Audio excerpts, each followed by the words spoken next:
What's up, everybody? It's Christian Ballard, sports journalist here at Ballard Sports Media. Hope everyone's having an awesome weekend so far. I'm losing track of days, man. It's Saturday. I feel like it's like Friday still. I don't know why. I did sleep last night, if anyone's asking. Not on the touchdown show this time. But anyway, that being said, we want to kind of talk about today, and I almost didn't go live for this, but I'm only going live because, and we got a couple of people watching now, but if anyone wants to come on and give their thoughts on this, I hope this doesn't turn into much of a hangout stream, but I hope TriStar is listening or somebody out there. Um, Hold on one second.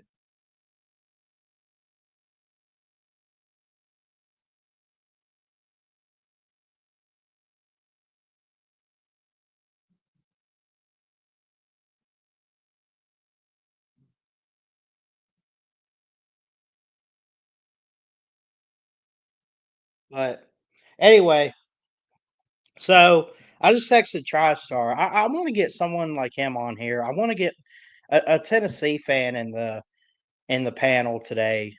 I didn't necessarily plan on this, but number one, I was bored, so I said let's just kind of go live. Maybe we'll get some viewers. It says two are watching right now, so I appreciate the two people watching. Um, just being honest, what it's telling me. But anyways, I look at this and well, let's back up. So this is what's happening. There's a new Tennessee state law that if Tennessee and Vanderbilt don't follow through with it, could they potentially get kicked out of the SEC? Not by Greg Sankey or anything, but it's something. I don't think it's necessarily from Greg Sankey kicking them out. I think it's state law, for Tennessee now.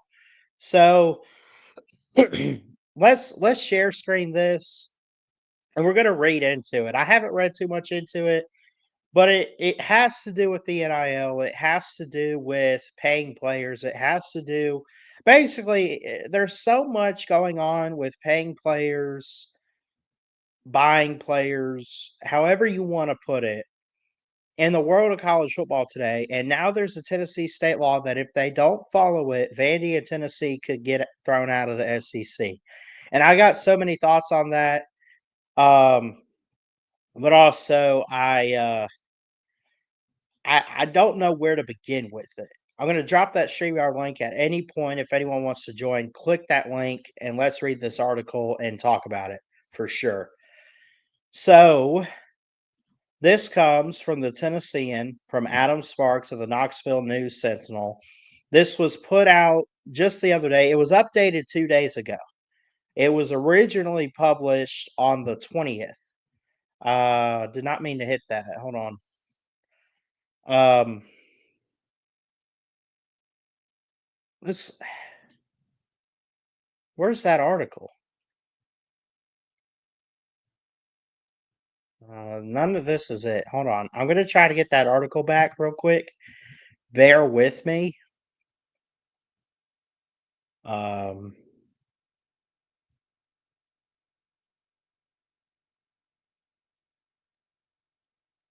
let's see.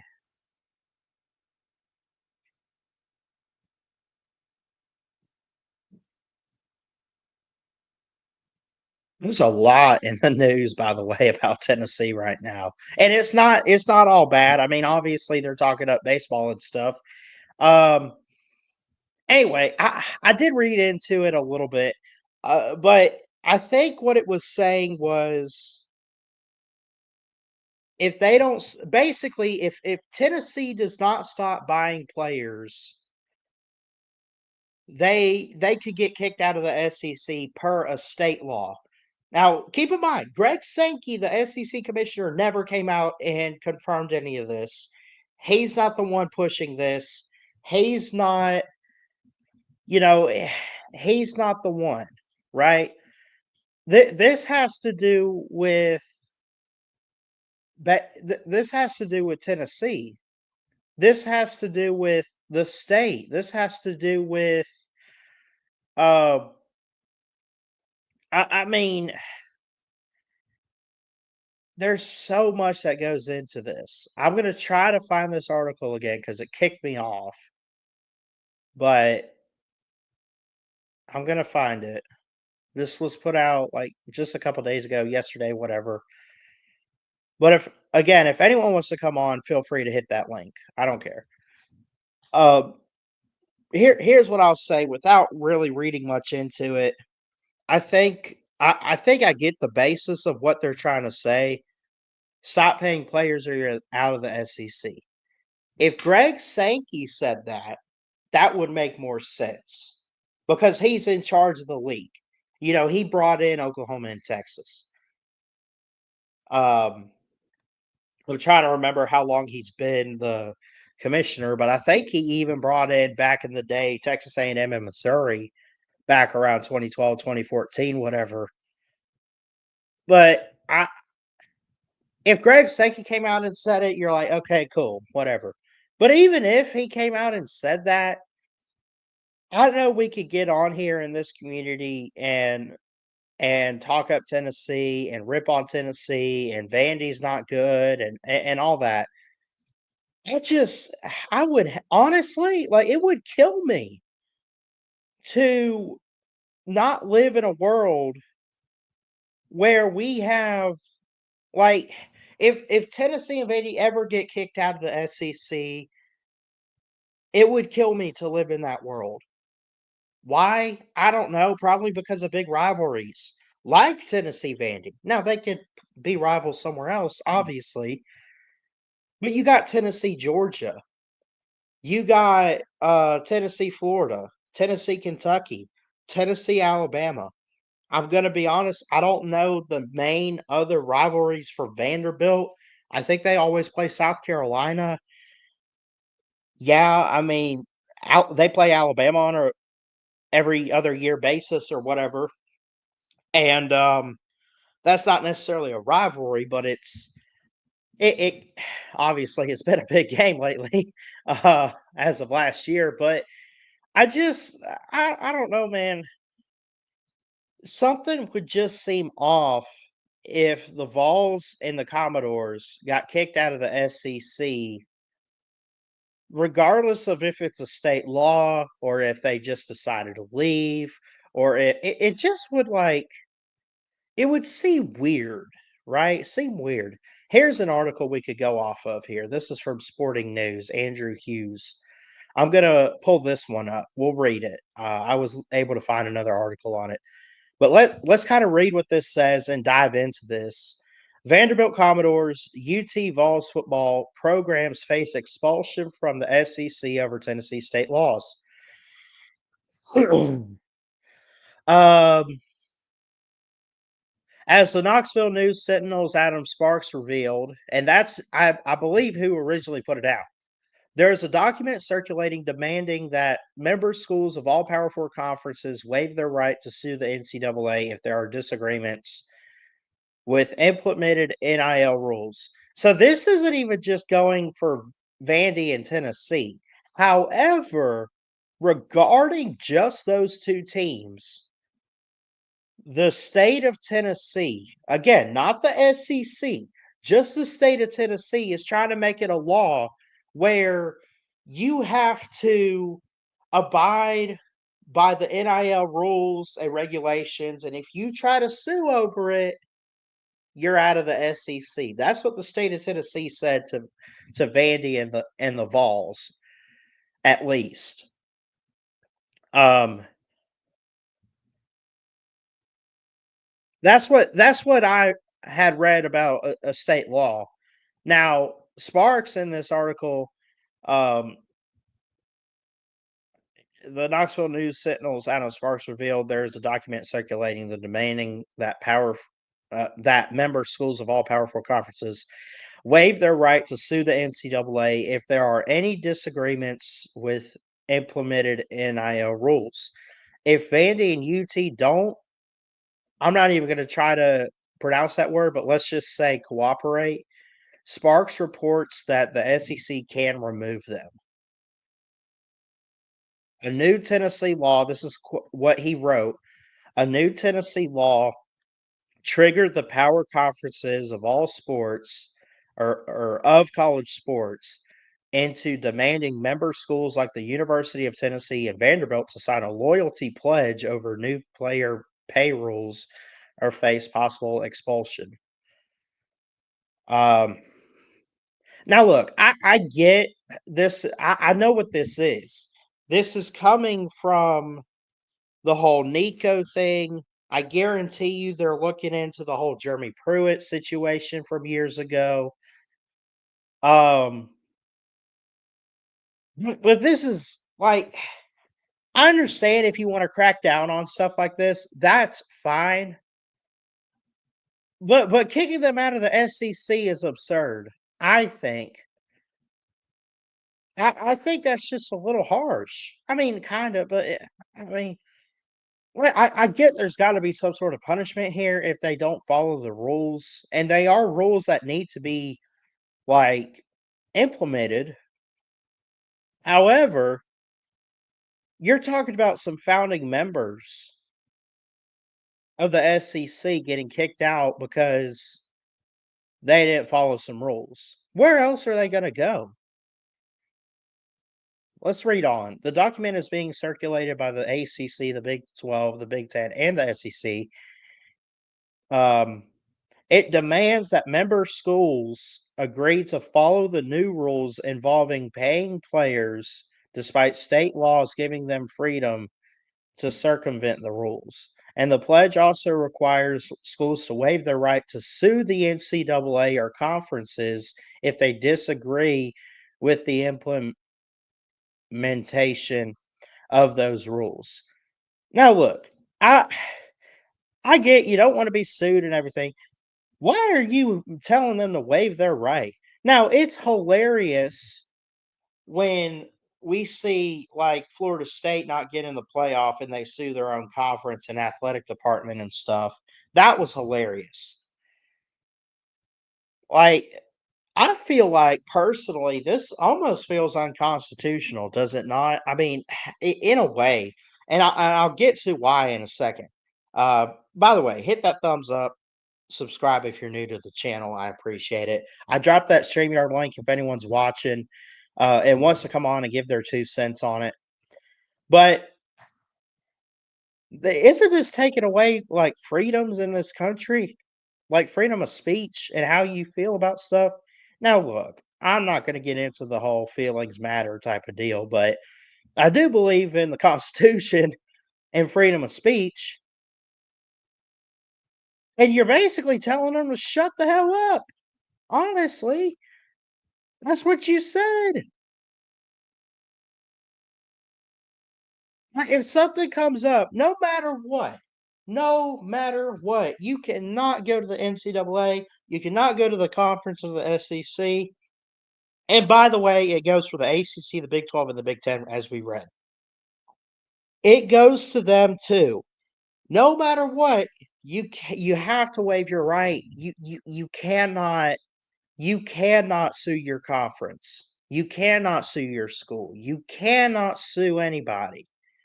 Now nowadays, when people sue, 9 times out of 10, it is usually over something ridiculous. Um,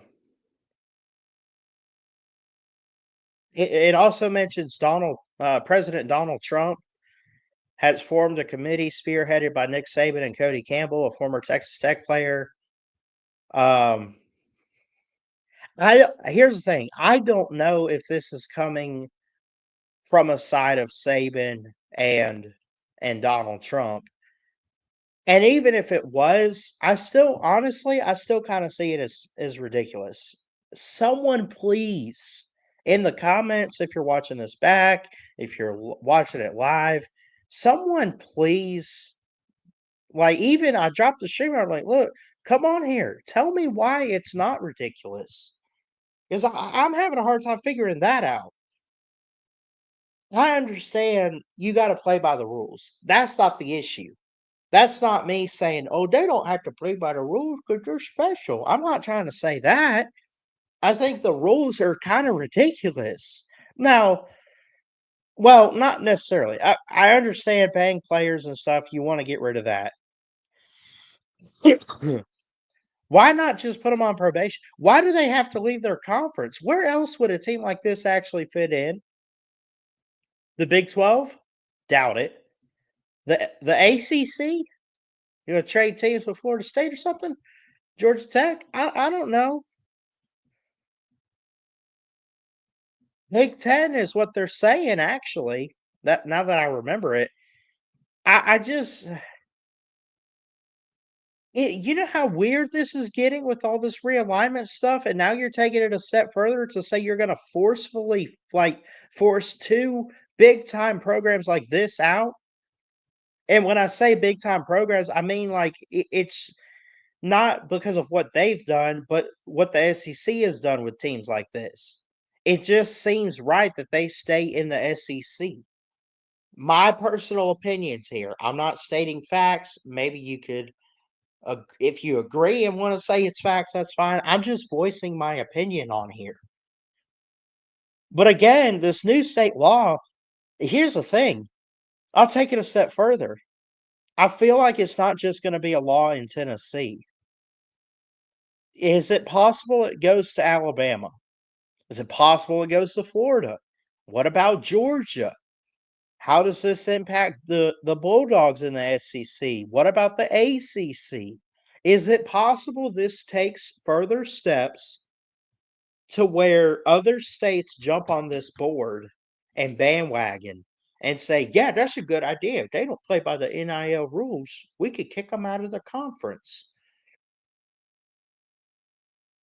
It just seems so crazy, man.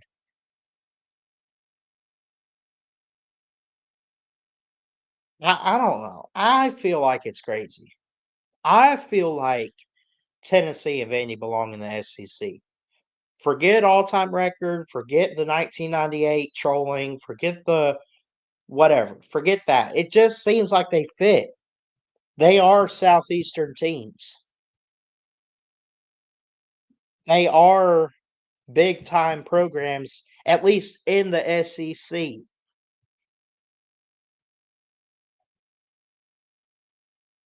Man,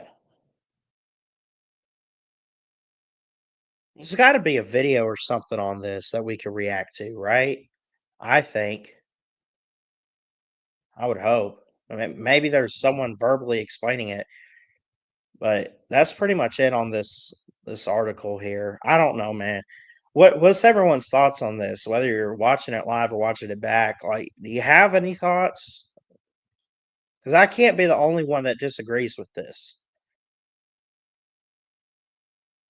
A million college football fans, and you're telling me I'm the only one that sees this as stupid.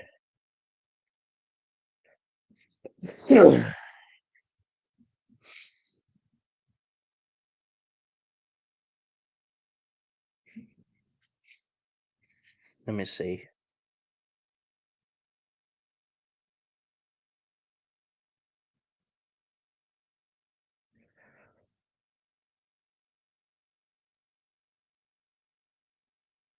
Let me see if I can find anything recent, because this article, by the way, was put out like 2 days ago. This is pretty recent. I want to see if I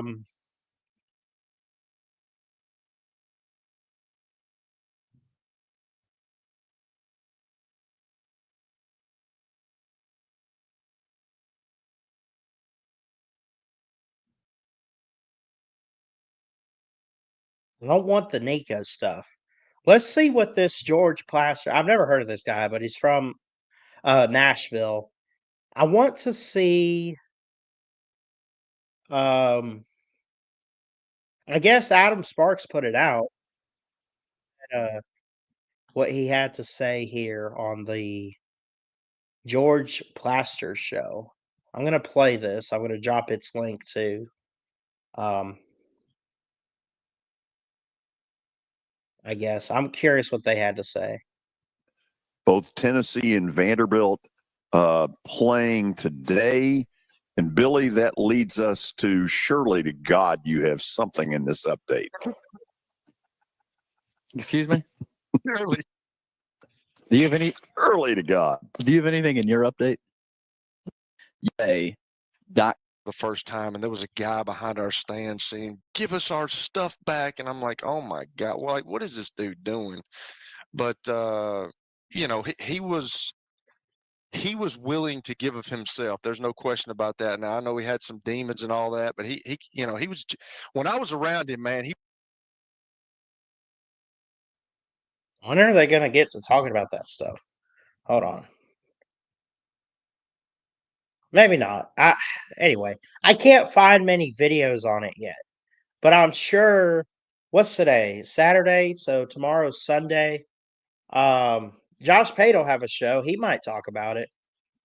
Not that I always agree with Josh Pate, but I mean, this is. I think this is a developing story that we need more time on. But I just kind of wanted to come on here and just get my immediate thoughts. Like overall, like I a new state law, basically to sum it all up here, new state law in Tennessee, probably going to be passed, trying to get pushed, that says if you pay players, you waive your right to be in the SEC.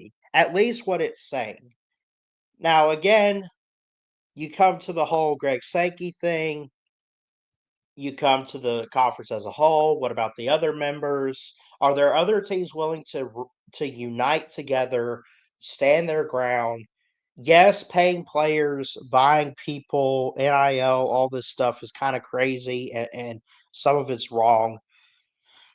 But I just think that ultimately, um, you you can't be like trying to force this stuff. Look, programs are going to do what they do. If they need to be put on probation, put them on probation. Bowl ban them, strip them of scholarships. Postseason ban type stuff. Kicking them out of the conference where they've been there for God knows how long, 30 years. At least I think. I don't know. It's been a long time for Tennessee for sure. And because of a state law, you want to kick them out of the SEC? Or the state law says they could be? Grow up. This is ridiculous. That's just my 2 cents on this whole thing, man.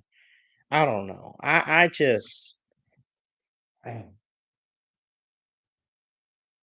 of ridiculous if you ask me.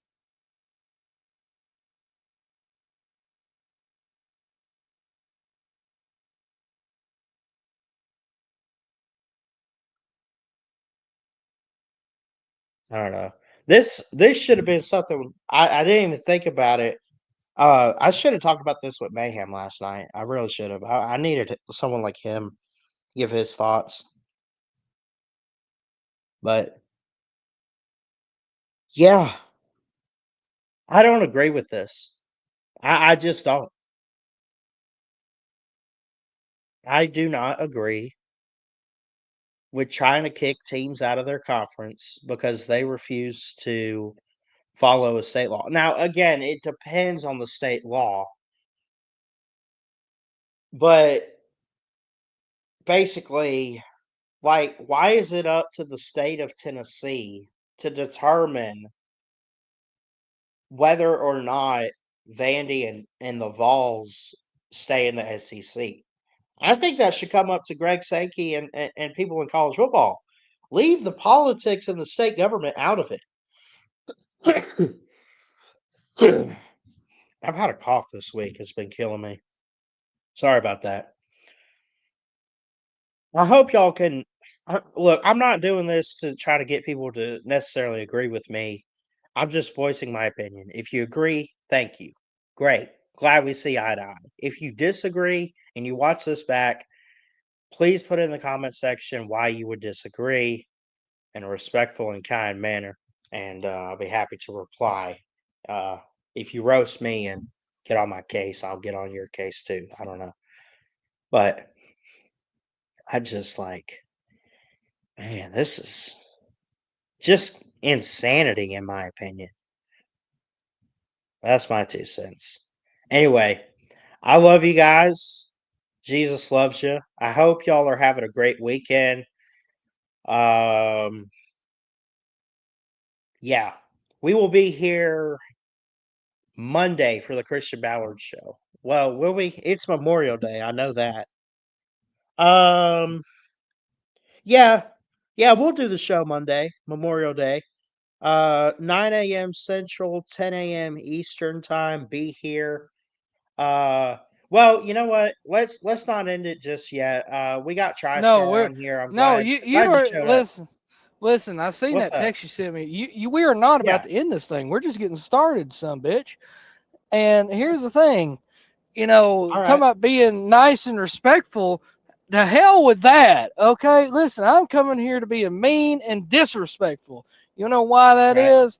Is because the powers that be are trying to kill the sport that me, you, Taylor, Law Tide, freaking Uncle Lou, all of us know and love for the Yeah. chase of the almighty dollar.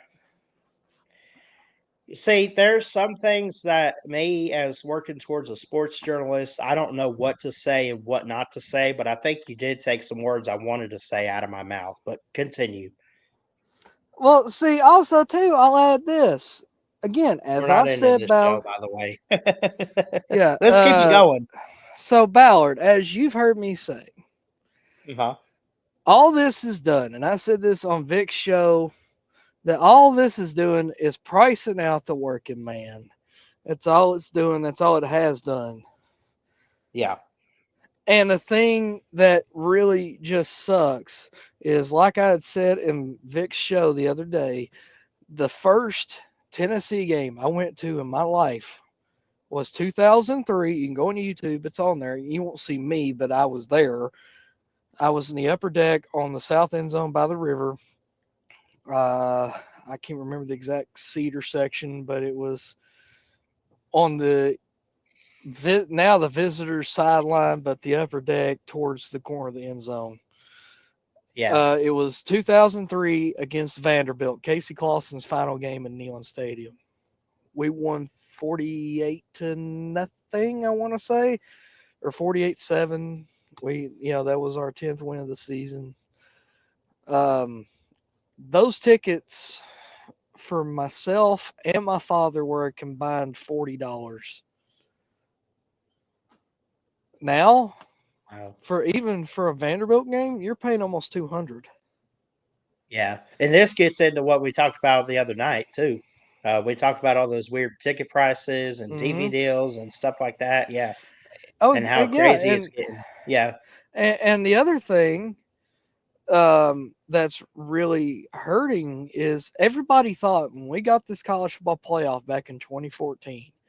Now Hmm. everybody's saying to me, "Oh, well, you're a Tennessee guy. You should love the playoff because now you get a chance." I'm like, "No, I hate it because in reality, Tennessee this past year had no business being in the playoff. I mean, we made it, but really, we didn't have any business being there." Yeah. But the argument was, if for y'all that remember, the whole argument behind the playoff was you had two things going on at the same time. In 2011, you had that Alabama LSU rematch for the national championship in New Orleans. That was a absolute snooze fest. Now, that was one of the best defensive performances I've ever seen, but the game was a snooze fest. Nobody watched Right. it. And then at that same time, you have Boise State, you have TCU, you have Utah, and some of those mid majors really punching up. If we remember in 2006, Boise State upsets Oklahoma in the Fiesta Bowl. Yep. Um, Hawaii made the Sugar Bowl in 2007. 2008, Alabama got upset by Utah. So there was precedent there. I think, correct me if I'm wrong, but didn't TCU beat Wisconsin in the Rose Bowl? In what year? 08? Was it 08, 2000, 09? 2000 I think 2010, because I remember Andy Dalton was the Okay. quarterback. That's right. I think I remember that. I at least remember it happening. I don't remember much of the game though, but I Yeah, remember that. well, Yeah.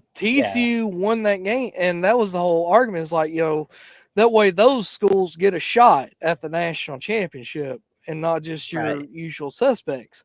But all it's actually done is made it to where your usual suspects can have a couple slip up games and they can still be in the national championship, a la Ohio State this last year. Hmm. And that's all it does. It's not making it any better for your mid majors or your small schools. Do you have the ability to split screen and go on YouTube real quick? Yes. Let me open up a Do tab. that. I want you to Yeah. look up a video. We're going to watch it together. I've seen it a Okay. 1,000 times. It always opens in a new tab when I click it. But anyways, here we go. Yeah. What you got? So look up the Onion NCAA tournament.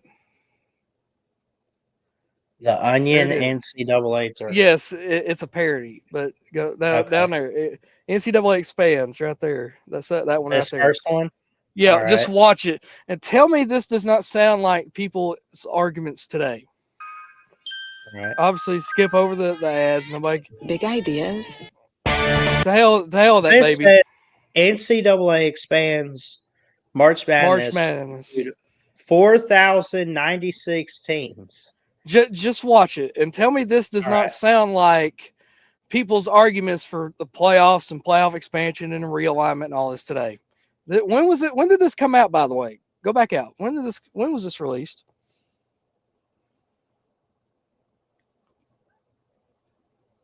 Way back 2009, into March 9th. yeah, 2009. So this All right, would have play. been even before Saban was winning titles and stuff. Yeah. Yeah, well, that was after his first good year, but Yeah. So play let's the watch video. this. Get ready for more madness. The NCAA has announced it's expanding the men's college basketball tournament to include 4,096 teams. We'll separate the contenders from the pretenders in this hot and sweaty edition of the Steam Room. This is the Steam Room, where only the strongest opinions can stand up to the heat. Alongside OSN college basketball analyst Joe Monticello, I'm Tim DeVan. And Joe, welcome to the Steam Room. You ready to sweat out some answers? I'm ready, Tim. Then close the door before the steam gets out. Steam Room begins now.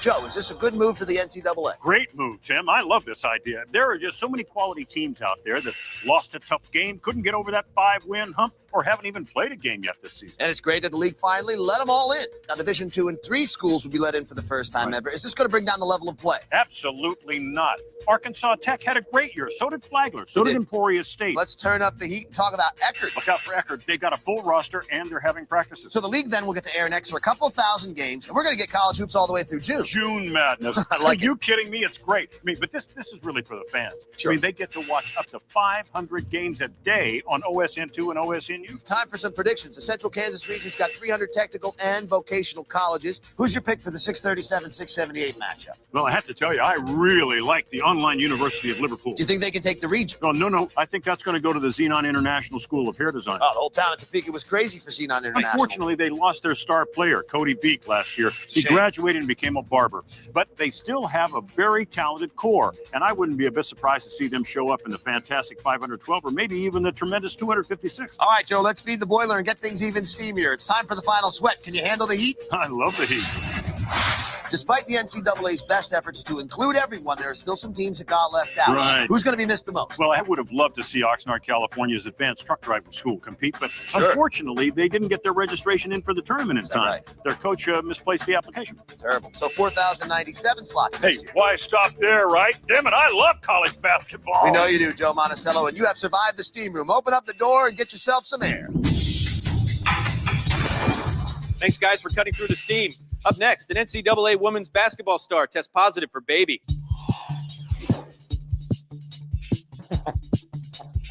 I'm sorry, Okay. man.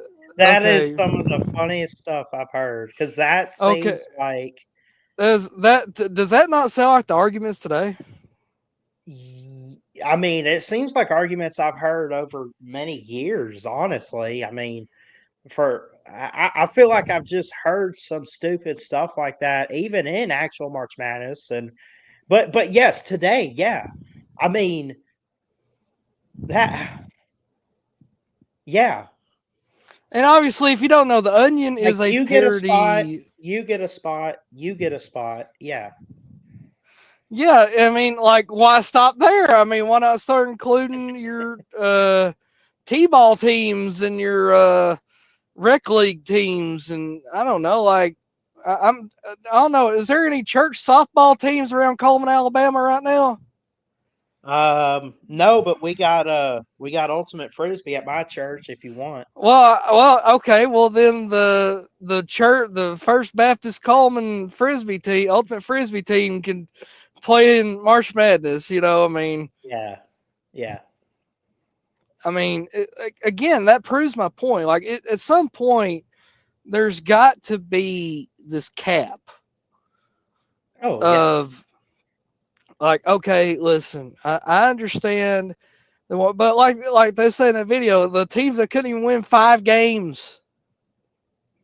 So literally, that means as long as you just breathe, you'll be in the tournament, basically.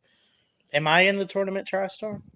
Yeah, I mean, hell, at that the way they're talking, like, the more the merrier. So I guess the Slop Olympics basketball team will be in that March Madness. I guess, I mean, we'd probably get our shit pushed in by somebody, but I mean, hey, Yeah. we deserve to be We there. made it. We made it. Yeah, yeah, we Yeah. we we all had a pulse and we paid taxes, so I mean, we deserve to be in. That's I see what you're trying to make though. Like this is where we're running into in college football and really just athletics as a whole. Is they're trying Yeah, to make like I mean, I remember thinking one day off air and I'm like, if we did like a in season just one time to try 130 FBS tournament, would it be the worst thing in the world? No, it actually sounds like it'd be pretty fun. But at the same time, if that were to happen on a regular basis in the postseason, number one, the season would never end. You'd have games every single day of your life. Number two, it'd be chaotic to fill out brackets and stuff like that. It'd be confusing and hard to it would keep be up it would with. be so convoluted that nobody would understand it, and people would just stop watching because they can't understand it. Right. That's why the current like 12 team, the 4 team, what we had in the BCS a little bit. I mean, you can understand that, but eventually, man, like 2100 is going to be here in like however many years, and you're going to have like I don't know, man. You're just going to have the ultimate bracket, like for college athletic, not even just football, but college athletics, like. March Madness is 68 teams, and we love March Madness. But TriStar, I would not be surprised if they try to expand that too. I mean, what? Like I said, what's next? Are they going to go to daycare centers and ask the 3 and 4 year olds, like, do y'all know how to play basketball? Yeah. Or go find your little pee wee football leagues and say, hey, y'all got pads and helmets, come play Alabama. Right. Again, like, there's got to be some kind of end to this. There's got to be something that can be done. Everybody can talk about what's killing the sport. Oh, well, it's because of this or it's because of that. It's a multitude of things. It's not just one thing. Practically Um, everything going on outside of off the field is killing the sport if you think about it. well, go on YouTube as well. Here's another video you can watch. This is a good credit Right. to him. I want to say I think it's Scott Fisher. He made a video talking about just how everything is wrong, like how you have UCLA and Rutgers playing a conference game, how you have Stanford playing SMU in the ACC. Scott Fisher, Is it with C? Fisher. No, Fish. Yeah, I got it. This one. Is it this? I think that's maybe. I can't remember the exact guy which one it was, but he He's made a got a lot of video. subscribers, right? Yes. You got a ton of subscribers. Look up something like this is kill. Oh, it's the about he somebody I forget who it was, but he made a video about Zakai Ziegler and who's the quarterback at Vandy? Pavia. Pavia. Yeah, look up This about the. that's Yeah, got that Pavia right on there. the front. Yeah. Yeah, You want that that's video? it. Yes, that one. All right. This is everything I've been saying. You need to get premium, man. You gotta worry about these ads. Truly, something in college sports needs to change. Things have gotten way out of hand over the last couple of years, and honestly, it is starting to kill my personal love for the sport and many of my close friends around me. As a teenager and as a college student, I absolutely loved college football each and every week, and it was always so exciting. Whether it was seeing two rivals play, whether it was seeing that recruit who you saw commit 3 years ago finally pan out, or turning on the TV to that nationally broadcasted game that had an awesome crew and had an awesome ambience to it. To be honest, none of that really exists in college football anymore. For one, everything has gotten so out of hand that you can watch 8 games at once and you have to see every little soundbite and every little clip, which honestly just clogs everyone's brain and makes it not as enjoyable. There are literally very few recruits who actually stay with a school for 3 or 4 years now, so that guy who just committed to your team out of the high school class likely won't make it. If he doesn't get enough money after his freshman year, he's likely going to go to another school. Take Mizzou, for example. The Tigers are my team, and in last year's recruiting class, they grabbed Williams Winery, Courtney Crutchfield, Jalen Brown, and a player by the name of Keywan Lacey. All 3 of these guys were big-time 4-star recruits, and all of them had one thing in common. After not playing a lot their freshman year, they dipped for another school to cash a check. Honestly, I don't even know what the point of signing these players was, and I'm sure you can pretty much insert any school around the country or insert any fan base, and they will feel the same way. At this point, with how crazy the transfer portal has gotten, why on earth are we even signing kids out of high school? We might as well just let other schools develop them and then pick our favorites by the end of it. Sure, the portal is great and beneficial for some players, but at this point, it's just complete madness. Going back to another earlier point, the matchups that we have don't really make any sense anymore. Like, honestly, last year I went to a Kansas State-Arizona game, and the game has no meaning to it. Arizona's thousands of miles across the country, they've barely ever played each other, and what the heck is on the line? Also, why is BYU and UCF a Big 12 game? Why is Oregon-Rutgers a Big 10 game? And why is SMU versus Cal an ACC game? A lot of this stuff doesn't really make any sense, and whether people want to admit it or not, it's killing the sport. People loved watching for the pageantry, the rivals, the history, and all that, and before, you could actually travel to a lot of your team's road games. You had friends and families who went to those other schools, and then on top of that, you watched players develop. You usually had a good broadcast, and a lot of people bonded over just watching one game at a time. Instead, now, players enter the portal after 5 minutes. Not a single recruit pretty much sticks with their school. And then meanwhile, you're loaded with 8 games on at once on YouTube TV. And now things are getting exponentially worse. Sure, I sort of dragged out this intro and I'm sort of going on a rant at this point, but I'm sick and tired of seeing all this eligibility stuff. Whether it was Diego Pavia a couple months ago, or now we're talking about Zakai Ziegler at Tennessee. There's one thing in common with both of these players. Diego Pavia ended up playing JUCO for a couple of years and claimed he was missing out on NIL earnings because technically JUCO football wasn't college football. Again, a lot of this sounds like rubbish to me, and if he would just be transparent and say that he's not good enough for the NFL and wants to collect a paycheck, then honestly I'd accept the answer. But people pretending like they care about the legalities and legalisms of college football is just nonsense to me. They don't. Diego Pavia is not going to get a check from the NFL, so you might as well get it from NIL. Secondly, a couple of years ago, the NCAA implemented a rule in which you could play in 4 games and count for your redshirt year. Now, Zakai Ziegler, a Tennessee basketball player, is challenging that he's claiming that you should be able to play 5 full years in 5 years instead of playing 4 years plus 4 games for a redshirt. Maybe it's not the end of the world, and sure, maybe there is a little bit of logic to that, but what we've seen over the last few years in college football is that the players pretty much get away with whatever they want now. Whatever amount of money, they can break pretty much whatever rule they want. They can jump in the portal 15 times, and now all of a sudden they're going to pretty much get unlimited eligibility. I know when players go off to the NFL, they sign a contract saying they're going to give away their eligibility, but at what point is that going to also be challenged? Let's say you're a player who goes to play for Georgia, and after 3 years, you declare for the NFL draft and you go in the 4th round. Let's say you flame out after 2 years in the league. Truly, at this point, what is stopping you from going back to Georgia, enrolling in classes, and jumping back on the college football team? I'm not a lawyer and I haven't really read into this stuff, but at some point, I feel like that's going to happen. There is truly just madness in college football right now, and something desperately needs to come in to stabilize it. I know a lot of people back in the day claimed that college athletes were pretty much being worked to death and that it was a terrible system that was so unfair. But for people to say that athletes got pretty much nothing back in the day is ludicrous to me, as I know so many people who are knee-deep in student loan debt and could never dream of being able to pay for college.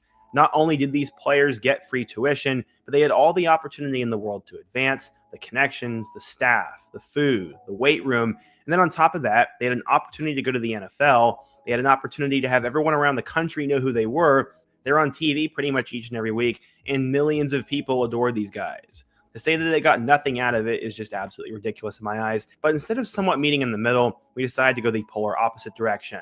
Now we always have constant nonsense going on, like the Amaliala brothers, who decided he would just opt out because he wanted to get more money. Nico didn't show up to practice, and Madden over at Arkansas just signed a couple of autographs, then took the money and quit and went across the country. If I were a coach or a staff member at any college football team, any guy who jumps in the portal multiple times or pulls that sort of nonsense would immediately be put on my do not contact list. But again, college football has gotten so out of whack that I guess people don't really care. Coaching staffs would rather have a talented player who's played at 3 schools than to just develop someone from scratch. Oh yeah, I didn't even talk about one of the most annoying things that's gone on in college football, and that is the extra year of eligibility. I would say that 90% of FBS athletes got pretty much a full season in 2020, yet they decided to give everyone a full year of extra eligibility, which has been milked and milked and milked by so many different players. I mean, Cam McCormick played 9 years, Taquan Roberson's on year number 7, Dylan Gabriel is on year number 7. Pause real quick. That's another thing too, is that extra year of eligibility that you got from COVID, and then Yeah, you get injured. And they got these people because faking injuries here's now too. oh yeah, Lane Kiffin. But here's the Yeah, thing: right. like he talked about Alabama. he's used Georgia as an example. Like, okay, let me ask you this: Yeah. who are some players in recent memory at Alabama that left after their junior season to go to the Uh-huh. NFL and didn't pan out in the NFL? Who's to say that they don't try and do that? Like, what if, I don't know, I'll throw some names out there like Mark Ingram. I'm not saying Mark Yeah. Ingram's ever going to do this, but Mark Ingram, if I remember correctly, he didn't play his senior year. He went to the NFL and because he won the Heisman, now as a sophomore. He left after 2010, so Mhm. he still had a year left. Now, yes, he played in the NFL, and then he's retired now. But what's to say he wouldn't have tried to come back to college if it didn't work out? I mean, you can think of numerous players that like they went to the NFL, they got drafted as a junior, and they flamed out. That happens. It does. I mean, and I don't know, man. Like I could get like going back to school for a degree and stuff, but like, Yeah, that's one thing. But going back and you're going to be able to play, no. Like yeah, I do. I was fixing to ask you, like, should that even be allowed? Like, look, you As work out far your as I know, as far as I know, um, the rule states is that once you leave, like say for example, you go play football at Alabama and you leave after your junior year to go to the league, you can come back and get your degree. That's not an issue. It's you right. can't come back and be on the team. You can't be come back to play football because at that Yeah, point we're you going kind in a of. direction where I think that's going to be allowed. It wouldn't shock me You know? at this point. I mean, can you imagine what like? Okay, so does that mean because who'd be the who I think would end up being the guinea pig? Johnny Manziel. Yeah. Because think about it. He still had 2 years left because he was a redshirt sophomore when he came out, which is technically junior. He had 2 years Yeah. of football eligibility left when he goes to the NFL. He ends up washing out. He's sitting there doing nothing. He's still young. I mean, he's not, college age young, but he's what, late 20s, early maybe 30. And Johnny Yeah. Manziel comes off as the type of guy that would do that. And you're telling me that the powers that be at Texas A&M, their most last Heisman winner, still in his young part of his life, you mean to tell me that those assholes with all that money wouldn't be just throwing money at him to do it? Oh, I know. They And absolutely technically would. speaking, right now, like, correct me if I'm wrong, but if you leave with a certain amount of years of eligibility, you go off to the NFL, you get your money there, If things once still you, don't from what I pan out, understand, what the you rule still have says, that eligibility to go back, right? no, because if It, you go to the end, because here's why. Bo Jackson, when he okay, was at Auburn, he was in the middle of baseball season, and the Tampa Bay Buccaneers got him down there to come visit. right.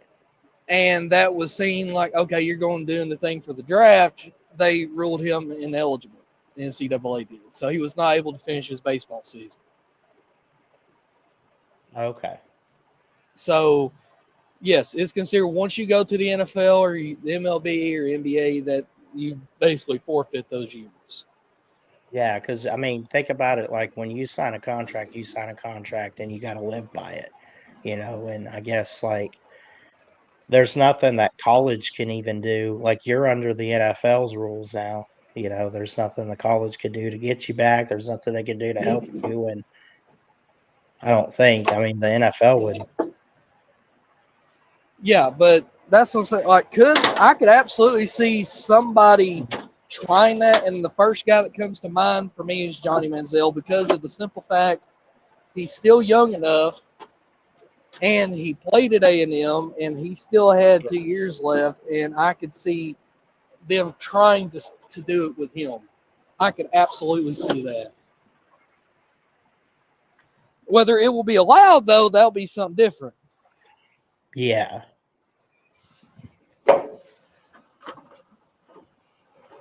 So, you want to keep watching this, or you want to go off Yeah. on something else? Oh, we'll keep watching it. Yeah, for sure. But your recruits aren't staying. You're overloaded with information. Players jump in and out of the portal for extra paychecks. They pretty much do the bare minimum. And then on top of that, they're on their third or fourth school and are on their 8th or 9th year of college football. Obviously, I'm exaggerating a little bit here, but that's just what it feels like has happened, and things are just continuing to get out of whack. The NCAA, I guess, was always built on sand, so they can't really enforce anything, and now players are just taking full advantage of it. The NCAA's point in saying that players could play 4 games and still keep a red shirt was that so they could get valuable on the field reps and not just sit out the entire year. Or if there was a certain scenario in which there were some injuries, a guy wouldn't have to burn his red shirt for playing at the end of the year in a game or two. Now, instead, the players are taking that to their advantage and just asking for another full year of eligibility so they can collect another paycheck because honestly, they aren't good enough for the NBA or the NFL. Like, yeah, Diego Pavia had a great story. He helped rebuild Vanderbilt and had that awesome upset against Bama, but now this guy is definitely annoying me. People claim that JUCO football isn't college football, and I want to ask them the question, what is it then? It's not high school football, it's not prep football, and it's not your local rec league either. The title of it literally says junior college. Sure, it may not be at the level you want, but it's still college football and should count against your eligibility. In that case, why not go play 2 years at JUCO, then do 4 more years in the NIA before then transferring up to the FBS level? If you do the math there, you can get 11 years to play college football and just keep racking in NIL paychecks, all while you transfer between 6 or 7 different schools in the process. That's not exactly what I want college football to be. I know a lot of people share the same sentiments and opinions that I do. Okay, so what's my solution to the issue? Well, in a perfect world, there are 2 things that I think solve this mess.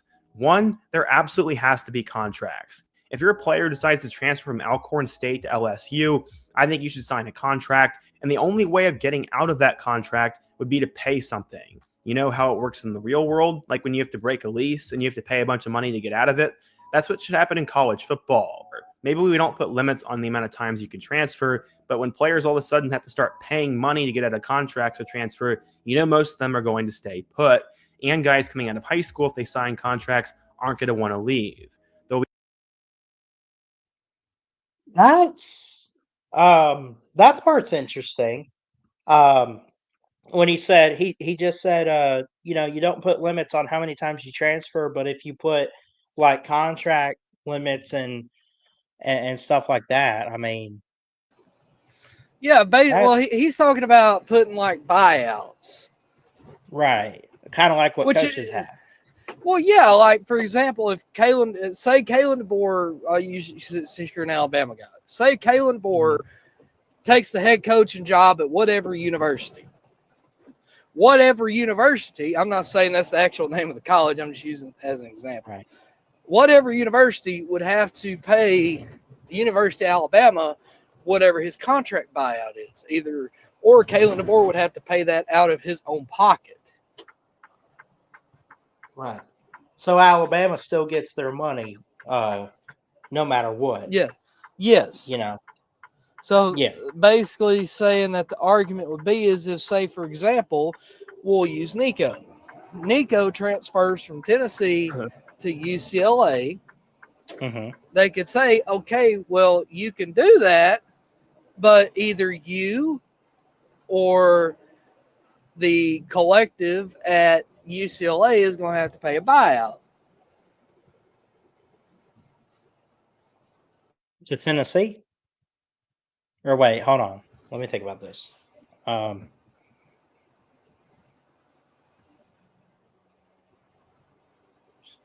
mean, because it's going to end up getting to a point where, again, everybody thinks that, they can just keep going and going and going and people are still going to watch. I said, no.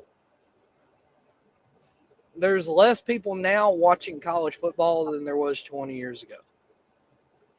I agree. There's less. And the reason is, now, obviously,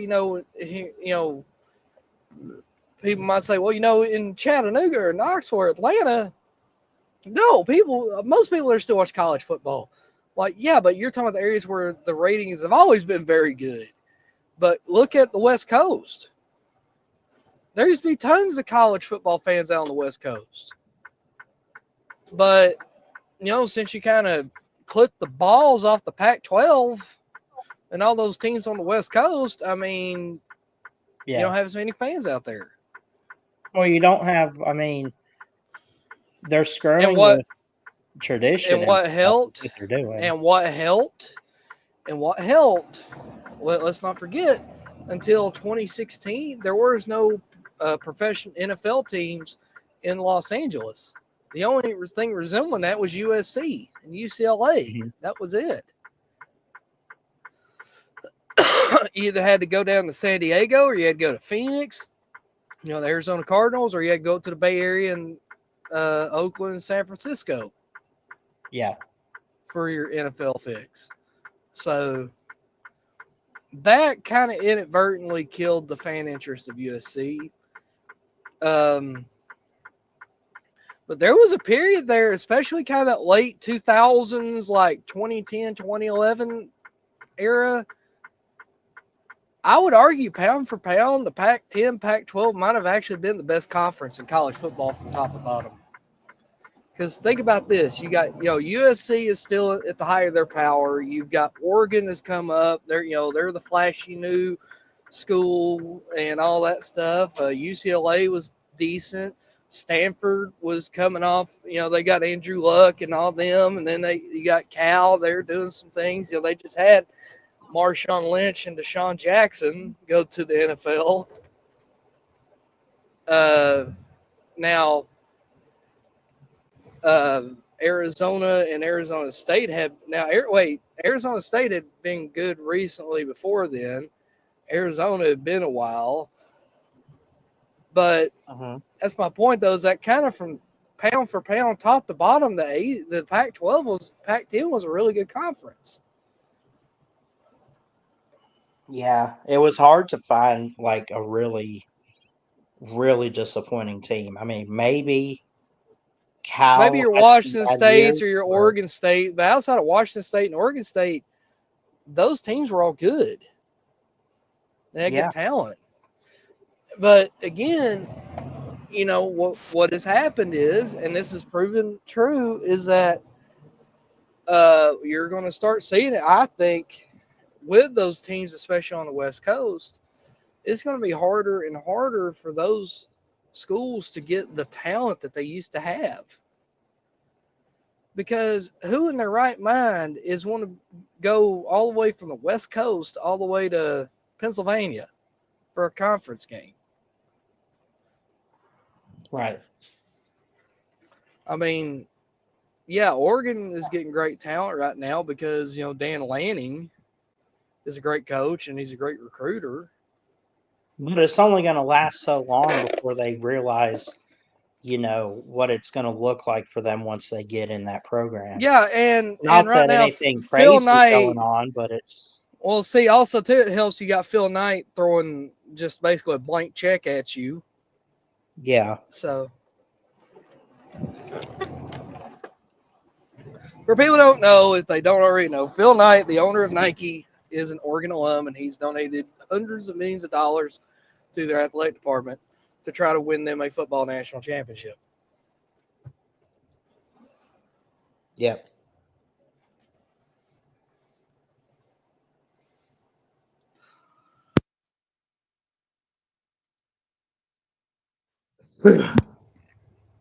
But like I said, again, I know everybody likes to laugh at me and tell me I'm an idiot.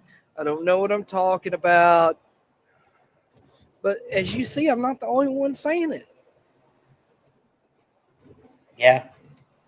No, I And mean, didn't Golden Blue Dude, when he was around, I mean, he said some of the stuff you say today, and he's been right on. Well, not everything, but like yeah. he's had some stuff come out about Oh, the TV I think deals I and remember stuff. hearing him talking about like he would bring the Big East back and everything Yeah. because West What, Nate? Virginia, What's up? Nate, Yo. are you still hooked up in the hospital bed? Are you still knocking on death's door? No, I got what do you call it? Dismissed on last Sunday, I think. Oh, good for you. Yep. Well, I thought we all thought you was about to meet St. Peter at the gate or something. Nope. I got sent home, or just I guess they said I'm ready to go home. I guess on Sunday. So.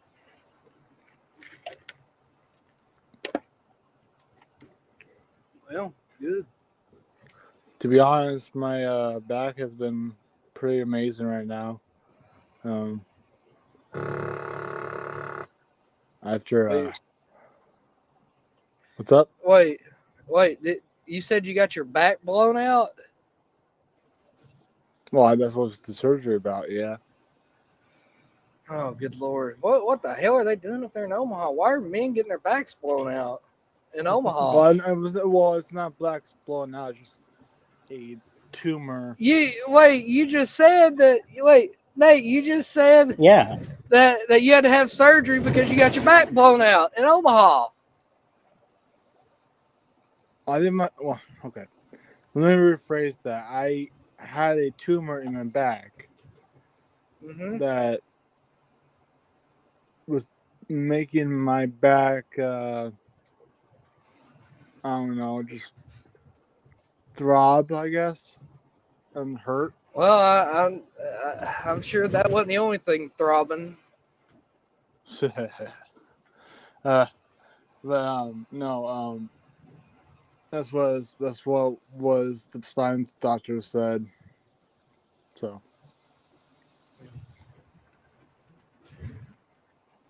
Well, again, I mean, good you're out of the hospital and all that.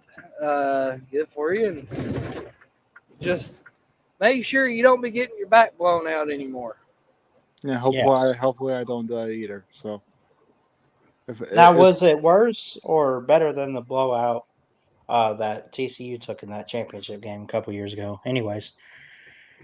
Yeah, I was gonna say, speaking of getting their backs blown out, Yeah. TCU and 22 against Georgia, yeah, they got just completely, basically just prison raped in that game. Yeah. I would still call that a touchdown by Robin Wilson with his butt on the literally on the touchdown. Yeah. Touchdown backfield, whatever you call it. Now, Nate, I gotta ask: is Nebraska gonna be worth the shit this year? And why did y'all bitch out of the series with us? Hey, you're not alone when it comes to that. I was actually excited for that series, and yet that I guess the athletic director said no, we're not gonna do that. I would say what the No, as Matt Rule said, no, our schedule's already tough enough. I think that's bull. But Matt Rule's a bitch. Okay, he's a bitch. well, to Tennessee, yeah. What year is this supposed to be in? I'll look at their schedule. 26 and 27.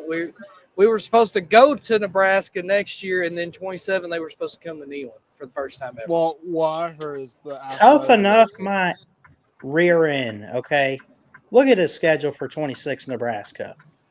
Look at this. Look at Might be this. even worse than this one. It's already tough enough. Yeah, Ohio, Bowling Green, and North Dakota, and then the Big Ten stuff. You want us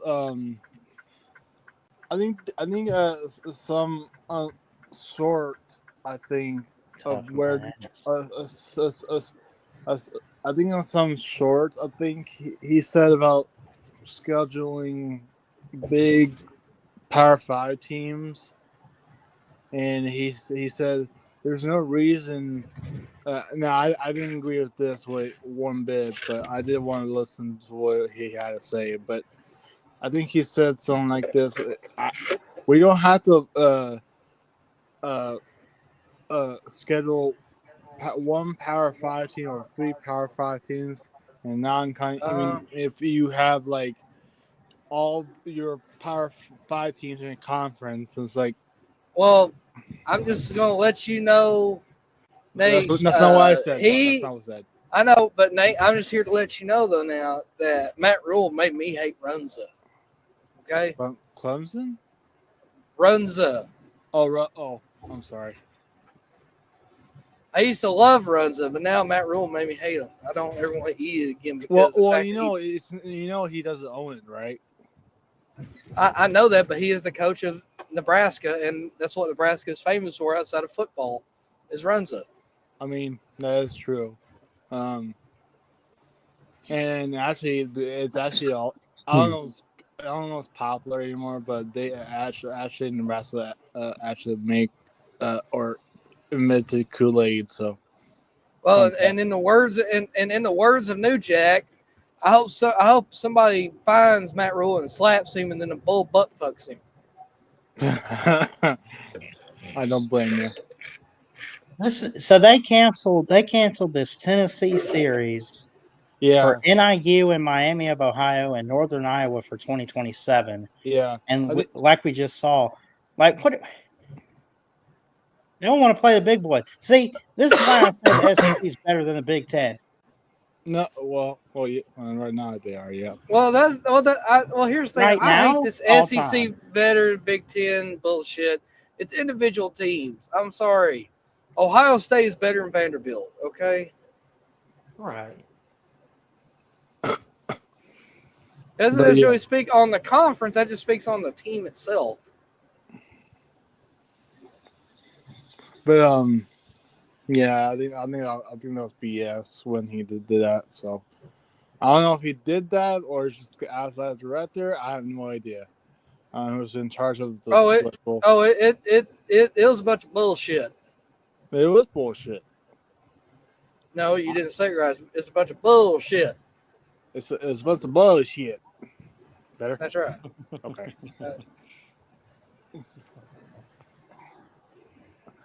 I do hear that southern accent in me. Making me think of BVD a little bit. Shout out to BVD. Rest in peace. Where is he? I got Taylor's stingers too. What is it? The volume. He used it to wipe his butt on one of his videos. He said he sent it to me if he won. Anyway. You remember that singer that he used to play? Wake up, Jasmine. But yeah, it's just sad that Nebraska. I don't know. It's just look. It's just not University of Nebraska's fault. It's just Matt Rule's fault that did that.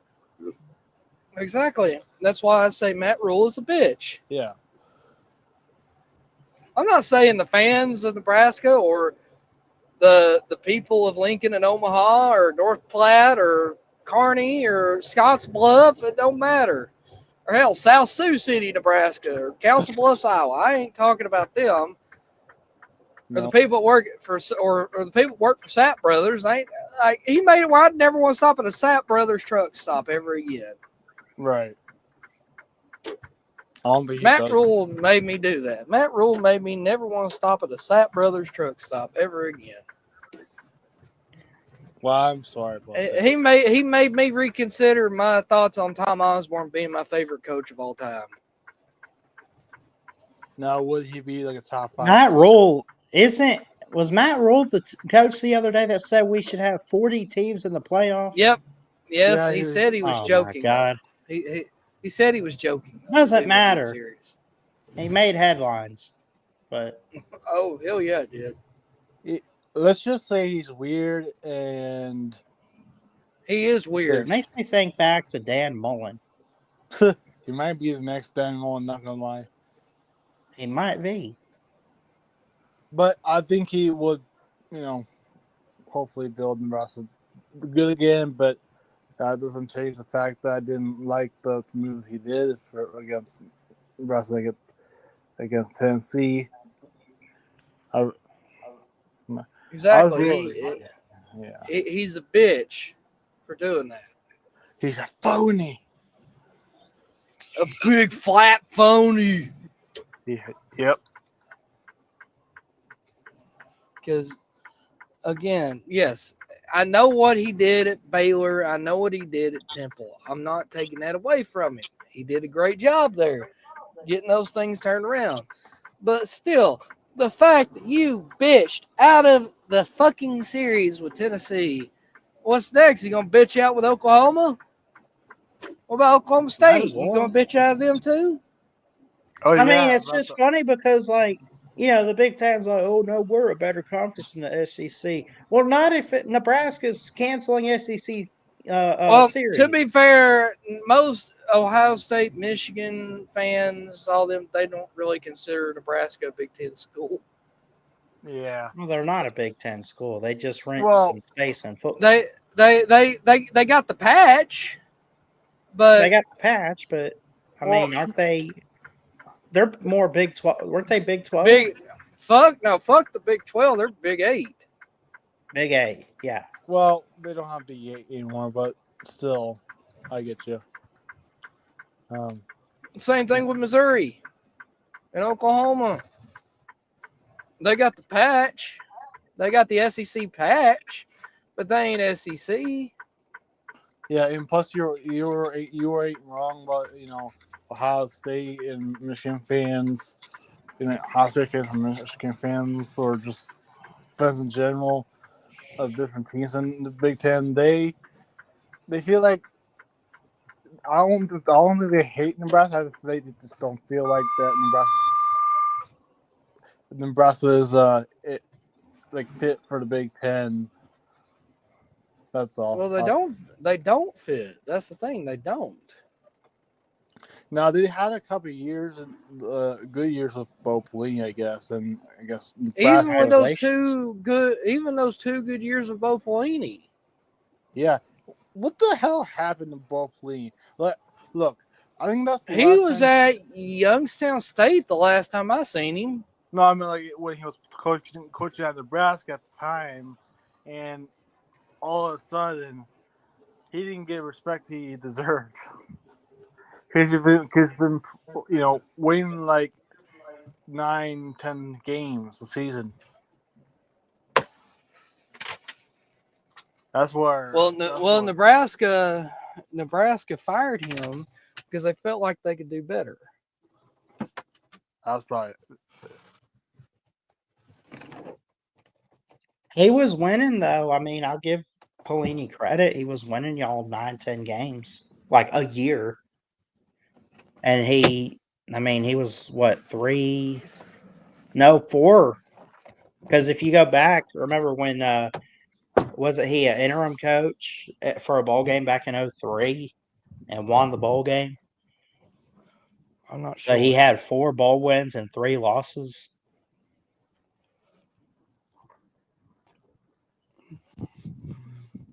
Yes. Yeah. There's just so many like coaching fires that I'll never understand. I'll still like Dan and Mullen, TriStar, you can jump in on this one, but like I'll give you an example. Why did Auburn let Gus Malzahn go and go after Brian Harsin? because of the fact of number one, you had a power struggle. Uh-huh. Because if you remember, it was the athletic director at that time was going against who is it, Jimmy Means or Jimmy Raines or whatever. Yeah. There's infighting between the AD and the boosters. So you had that. Then you had just multiple things like Kevin Steele was involved. Like he pushed out Rodney Garner, and it was just a big cluster there at Auburn at that time. There was no real leader.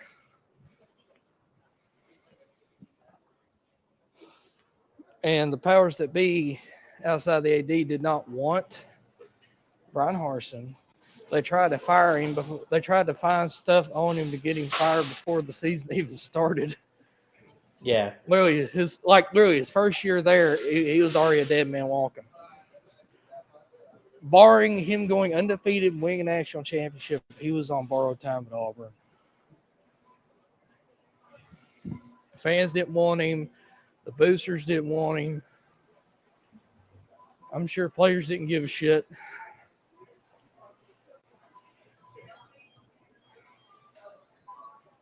Yeah.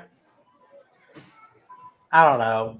In my opinion, I felt like not that you couldn't do better than Gus at the time, but like, well, there wasn't really much available to go after, other than coaches. If you wanted to get on your knees and beg for like Kirby Smart or Nick Saban, which wasn't going to happen. Obviously, that's just stupid. Now, there was a period there where Kirby almost went to Auburn. Wait, really? Yeah, it was. I thought maybe they had. It was sometime. It was before he got the Georgia job. Oh, that. Okay, yeah, I think I remember that. It was around that time, though. I think Auburn, and because I think it was Auburn and South Carolina. Mm.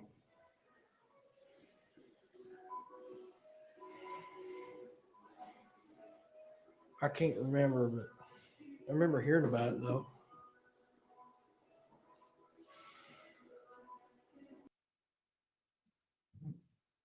Oh, we lost TriStar. So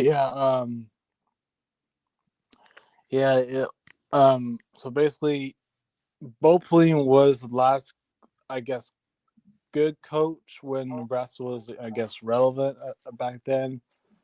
Want to be more relevant is like good enough to be, well, if he would have stayed there more years, he would experience, and chance for a playoff spot. Remember, because the playoff spot, I think the first playoff was like 2014. Yeah. Yeah, I think he went. I think he went 9-4, including bowl season win against Georgia. Oh yeah, 2014, 2013, Nebraska was versus Georgia back-to-back years. I think 2011, I think, is where they first met. But Nebraska has the lead against Georgia, so. Yeah. But yeah, I don't know how I understand how they, Bo Pelini got fired. Is it just the fans didn't like him, or just the admission didn't like him? I never understood that either. I have no idea. And look, he actually made players, or made some players that were physical, fast. If you remember watching Nebraska at the time, they can play ball. Not gonna lie, and he could recruit. I just and today's Nebraska team, and they can't do anything. Maybe till this year, but I don't know. They haven't played a snap. But that's probably the biggest flaws they ever done. Was fired Bo Pelini. So, but yeah. Also, we in like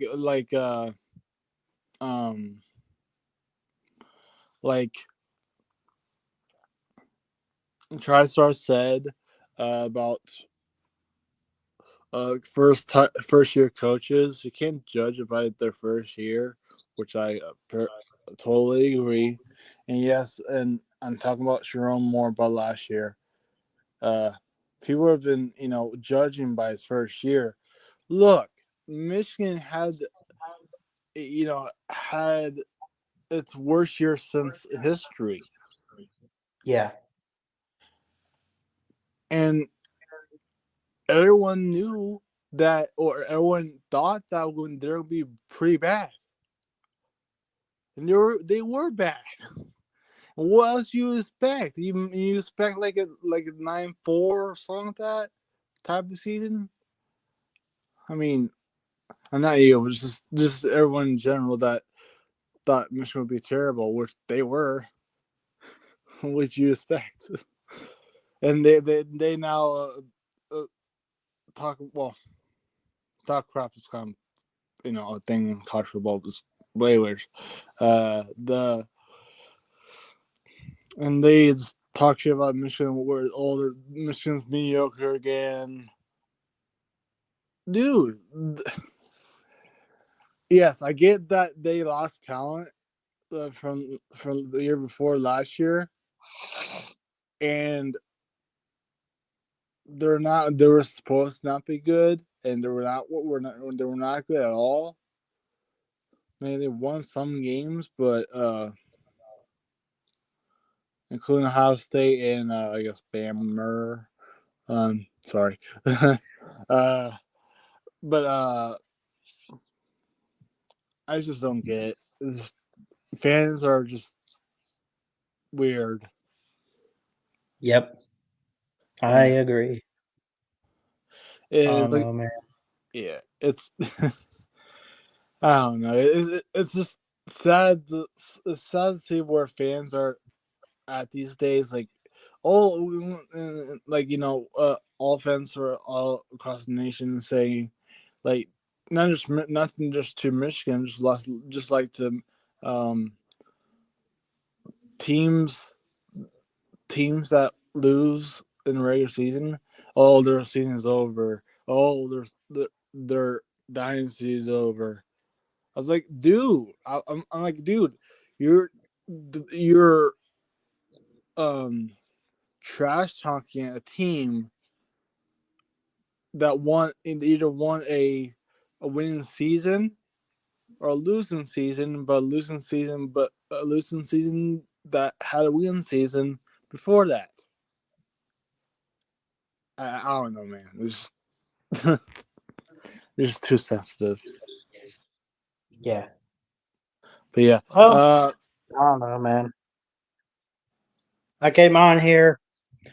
I gave my 2 cents about Tennessee and Vandy. They should not be kicked out of the SEC because of some law. I agree.